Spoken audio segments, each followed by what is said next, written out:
Tu sais ce qui est drôle, c'est que beaucoup savent ce qu'il faut faire pour changer, mais ils ne font rien pour changer. Et ce qui est vraiment drôle, c'est qu'ils font confiance au hasard, alors qu'en vérité, le hasard n'existe pas. Dans cette vidéo, je vais vous partager 3 astuces qui vont vous permettre de sortir de la manquerie. Si vous ne me connaissez pas, je me prénomme Marcus, je suis musicien bassiste. Et dans cette chaîne YouTube, je partage des tutos, des techniques basses pour débutants. Et je partage aussi des conseils comme aujourd'hui. Donc on y va. Première astuce. Accepte d'être débutant et continue d'apprendre. Oui, beaucoup de débutants ont souvent ce problème. Ils se disent que lorsque je viens à peine de commencer, je ne dois pas faire des erreurs. Non. Par contre, quand vous êtes un débutant, vous allez faire beaucoup d'erreurs. Et vous devez accepter ces erreurs. Mais voici pourquoi, en acceptant ces erreurs, vous devez aussi les corriger. Donc ne vous dites pas parce que vous avez joué aujourd'hui et que vous avez, exemple, mal joué pendant ce culte, ça veut dire que vous ne serez jamais un bon musicien. Non. Tout musicien débutant a toujours fait des erreurs lors de sa carrière musicale, dans les débuts de sa carrière musicale. Moi, dans les débuts de ma carrière musicale, j'ai fait plusieurs erreurs. Voilà.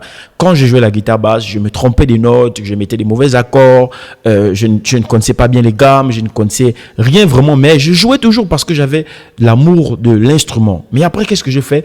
À chaque fois que je faisais une erreur, j'acceptais. Et je me corrigeais à chaque fois. Je me corrigeais, je partais apprendre. Et c'est ça le secret. Donc, si vous acceptez vos erreurs et en même temps, lorsque vous acceptez ces erreurs, vous les corrigez, vous allez devenir un musicien très excellent. Et c'est vraiment la première étape qui fait en sorte que vous allez facilement sortir de la manquerie. Deuxième astuce, transformer les critiques pour progresser. Malheureusement, beaucoup de musiciens débutants, lorsqu'ils commencent et qu'ils remarquent que beaucoup de personnes se moquent d'eux lorsqu'ils jouent, ils s'abandonnent, ils sont découragés. Et ce découragement peut durer pendant plusieurs années. Ils vont vivre avec ces découragements parce que y a une personne qui leur avait donné certainement une parole négative. Et cette parole négative a grandi avec eux. Non, vous ne devez pas avoir ce genre de réflexion. Par contre, je vous donne la solution. Pour moi, la manquerie, c'est un catalyseur. Donc, une manquerie est égale à une motivation. Ça veut dire que si on se moque de vous aujourd'hui, n'arrêtez pas. Continuez par contre à travailler. Continuez en fait afin de devenir meilleur. Si on se moque de vous aujourd'hui, ça veut dire que vous n'êtes pas excellent. Si on se moque de vous aujourd'hui, ça veut dire que vous ne travaillez pas. Travaillez votre instrument afin de devenir excellent. Prenez la manquerie en fait comme un signe du manque de travail.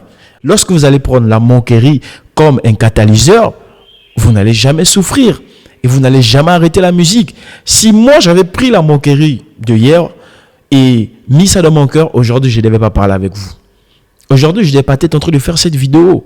Donc ne prenez pas la manquerie comme un état pour vous tuer, mais prenez la manquerie comme un catalyseur. Cela vous aidera beaucoup, énormément. Pour ceux qui aiment la lecture, je viens de faire sortir mon premier livre qui est intitulé L'orgueil du musicien. Dans ce livre, vous allez avoir les 10 pièges invisibles qui peuvent détruire votre carrière musicale. Et je pense que lorsque vous allez lire ce livre, Dieu vous bénira puissamment. Lorsque vous allez cliquer sur la bio qui est dans cette vidéo, vous allez voir, il y a un lien. Voilà, je vais mettre le lien. Et sur le lien, vous allez cliquer. Vous allez tomber directement sur la boutique en ligne et vous pourriez le télécharger, le lire. Il est à 10 000 francs pour ceux qui aiment beaucoup la lecture. Même pour ceux qui n'aiment pas la lecture, si vous êtes débutant, il faut quand même lire ce livre. Voilà, parce qu'il y a mon parcours aussi à l'intérieur. Et Dieu vous bénira puissamment. Troisième astuce, entoure-toi des bonnes personnes. Oui. Lors de ma carrière musicale, j'étais vraiment entouré des mauvaises personnes, des personnes qui parlaient très mal en fait de moi lorsque je jouais parce que je jouais pas très bien, voilà. Et j'ai repris confiance en moi, c'est lorsque je me suis entouré de très bonnes personnes, notamment ma propre mère qui m'écoute aujourd'hui, qui m'a beaucoup encouragé et aujourd'hui je suis devenu un musicien excellent grâce aussi à son encouragement. Et il y avait aussi certains frères qui ont participé. Donc, lorsque vous vous entourez de très bonnes personnes, ça va vraiment annuler les mauvaises paroles et les moqueries des personnes qui passent leur temps à rire de vous lorsque vous vous trompez des notes. Donc, entourez-vous des personnes qui vont vous encourager, des personnes qui vous encouragent chaque jour. Ce sont ces personnes que vous ne devez pas lâcher. Vous devez écouter des vidéos, c'est-à-dire que vous devez aussi regarder des vidéos où on parle de la motivation. Cela va vraiment vous aider.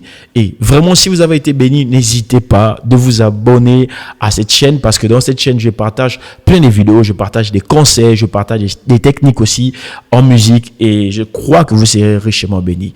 Donc la famille, que Dieu vous bénisse abondamment.